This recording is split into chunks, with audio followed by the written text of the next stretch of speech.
let's play this Charlie Kirk clip. This clip number 9.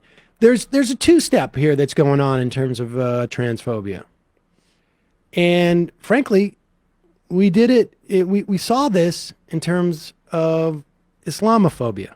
Remember, like 10 years ago, when Islam was in the history of the world's, what was it? Worst idea, the motherlode of bad ideas, and it was nearly inevitable that we were facing an existential threat from Islam in this country and the world.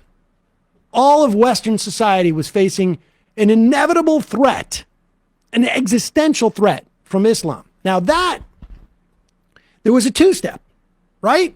There were people who were protesting the building of an Islamic, essentially like a community center, like 4 blocks from Ground Zero. There was the virulent, uncut Islamophobia, and then there was the sort of like, I'm a reasonable, sort of liberal lefty. You're a podcaster and you are a scholar, and when you talk about Islamophobia in this way, it sounds a lot more reasonable. And it's the whole. Those people, they're just knee-jerk Islamophobes. But I am the more nuanced take where I'm actually analyzing it and doing logic to show that they are. And I'm a scholar, and I have analyzed the text of all of the holy books, and this is the most violent inherently. And the way that this works is that nuanced lefty take, who's not afraid to actually address this real question. What they do is they allow oxygen and air for the sort of the vanguard, if you will, the full-on, completely unvarnished transphobes in this instance, to really get out there. So if you were to track Charlie Kirk in terms of his transphobia from, let's say, a year or two ago to today, you would see he's able to go further and further, where it starts off like trans ideology. It's one thing to be trans, it's another to be pushing on us. And now we are getting to where it is like it's eliminationist. And we're seeing it in the context of the legislation that's being proposed by Republicans in terms of the Don't Say Gay bill.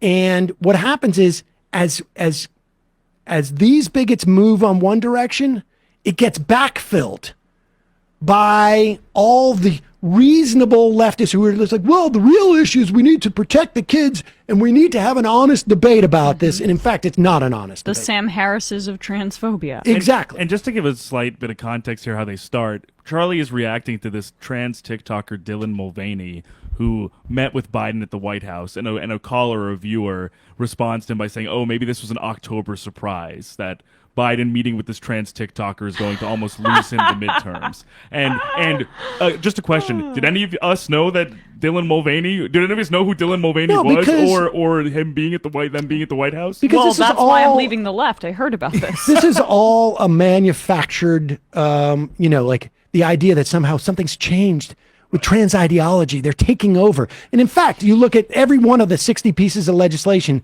that reference anything to do with transgenderism or gender affirming care. It is all of it to attack trans people and their parents and their families. Here's Charlie Kirk. One of our team members said, so this is the Democrats' October surprise. Hilarious. The October surprise is having the tranny go to the White House. Be like, wow, I met with the president. Yeah, good luck. What? Honestly, all kidding aside, this is a misogynistic parody of what he thinks a woman is. It's insulting to every single woman out there. People say, oh, you're being transphobic. Like, honestly, shut up, okay? You got invited to the White House to go interview the President of the United States? You're being transphobic. No, actually, I just want things to be normal again and not have to live in this non-stop tornado of gender confusion. I'll say it again. It's gender blackface. It's no different. The adult male who identifies as a girl concluded the video by imploring people to get out and vote. That's right. It's all about getting out to vote. You got to wonder kind of what population they think they're really going to get to rise up and vote. They are collapsing with parents. I could just see a 55-year-old carpenter in the battleground state of Georgia. And he opens up his phone, and he's trying to figure out who he's going to vote for. And he opens, and he sees this, this trans whatever talking to Biden and says, what the fresh hell is this? If you want to encourage a red wave, do more of this. Right before an election. They hate you so much they don't care. About winning elections. And by the way, Mulvaney claims the president has watched series of the Days of Girlhood.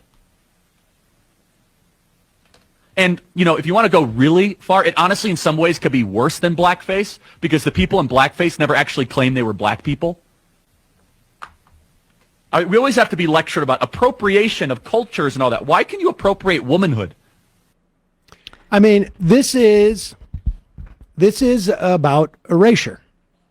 This is eliminationist rhetoric. That's what's going on here. And the idea that there is a tornado of this stuff is, it's the functional equivalent of like, well, we've got to look into the election being stolen because people are concerned about it. It is simply because they have worked themselves into a frenzy about the existence of trans people. He even says that trans, referring to Dylan Mulvaney, that trans whatever. Like, he won't even dignify them with a identifier. And the idea that there are there's this tornado of gender questioning, to the extent that there is, it really is just because we had, and this is what all the pushback is about, just as a society, we're moving in the direction of no longer ostracizing and basically categorizing trans people as some group that we get a freebie to degrade and shit on and mock. And people forget that, I saw a clip of Jon Stewart from, 15, 20 years ago. He was commenting on Kucinich calling for a trans a person to be on the Supreme Court. And Jon Stewart didn't sound much different from... he just apologized for that. I know, I understand. Yeah. But I'm just saying, society has moved rather quickly not to, set up, here's a hotline on how you become trans and, get a free, for every free gender transition you go through, you get, 20% off a pair of jeans or something. No, it was just that at one point society evolves to where what? Maybe it's wrong to completely ostracize and make these people pariahs because it is actually killing kids and killing grown-ups and adults. Yeah, and that brings us back to why maybe Biden decided to have said trans TikToker at the White House. It's because the more visible trans people are, the less trans kids are going to say, wow, there's no place for me in society and I might take my own life. But what Charlie Kirk is advocating for is for a return to that kind of environment. Back in the closet. And when I say take their own life, I'm not trying to be hyperbolic. When you create an environment that is actively hostile and hateful towards a group of people where they see no way out and they can't be themselves,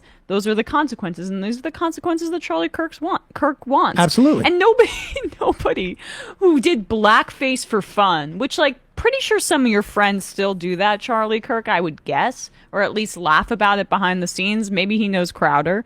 But, like, you know, they never were, when people said that blackface was no longer socially acceptable, no one was falling into a depression or taking their own life because they couldn't participate in a racist activity anymore. It's just so silly. And I love also, he's femininity defender Charlie Kirk. He's very interested in defining certain gender roles because misogynists, you know, transphobes, homophobes, racists like these people, they feel threatened, like Charlie Kirk, they feel threatened when those boundaries are not so defined because his grasp on his own masculinity and identity is so tenuous and paper thin that unless society is structured in the way that it exactly was when he was a kid, he doesn't understand how he can, like, have a place in this world. And that's what these conservatives are. They're scared little bitches that can't evolve with the rest of society. That's what Charlie Kirk is. I mean, he's really talking about not when he was a kid, but when his audience was a kid. And that's what's going on. I mean, he is trying again to become Rush Limbaugh, one donut at a time.